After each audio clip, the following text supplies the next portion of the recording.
Trump, Greenland, and a whole lot of else. This is the first edition here on 7 News of the Richard May Show. Coming up, we'll be looking at why Donald Trump is threatening to tariff European allies. How will that affect the future of NATO if indeed he does invade? And how does the UK and the European allies play along? This is Richard. Hello and welcome to today's programme. We're broadcasting on the afternoon, so we don't know what's going to happen in the world order, but here we go anyway. I'm Richard May and this is welcome to 7 News. Today we're discussing Trump and Greenland and the future of the world order. I will be bringing you a snapshot of all the big talking points affecting the day as we begin our first broadcast. Well, it has been a hectic couple of 48 hours and we came on air slightly earlier than we originally expected. So here we go. Here's what's affecting the world order. Well, Trump goes to war. Quite literally in a trade war.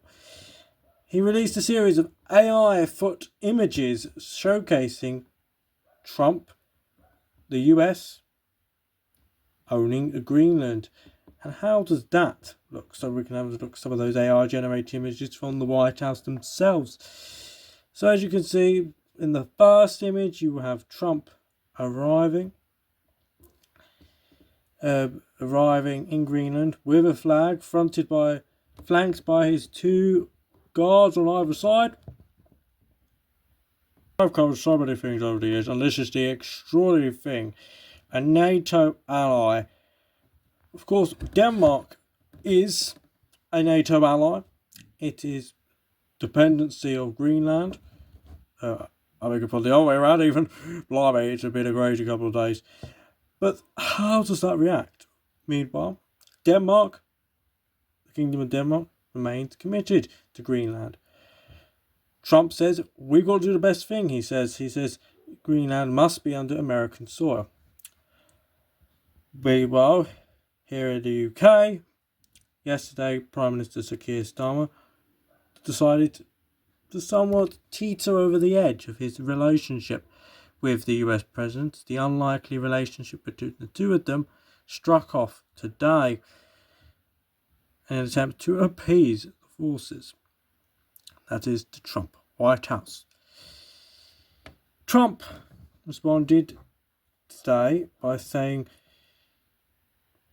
that the UK government's decision to hand over in a 99-year lease to Mauritius the Chagos Islands, Diego Garcia, is a military base used by the United States.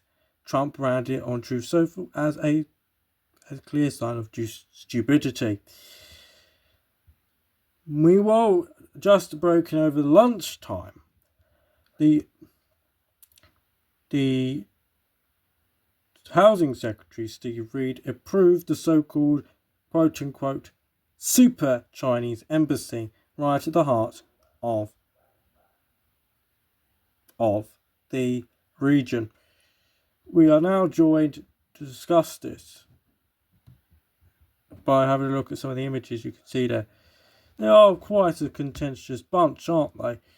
If the Chinese embassy does go ahead, it will be one of the largest in Europe. Others, including the Conservatives and Reform, have criticised. The Lib Dems cited for security concerns as well. But in any case, it's a whole full-on panic about what to do with Trump, the UK and China. The paradox of the New World Order looks complex, and here at 7 News we'll do our very best to help and guide you through the process. Thanks for watching. Until next time, that's been 7 News.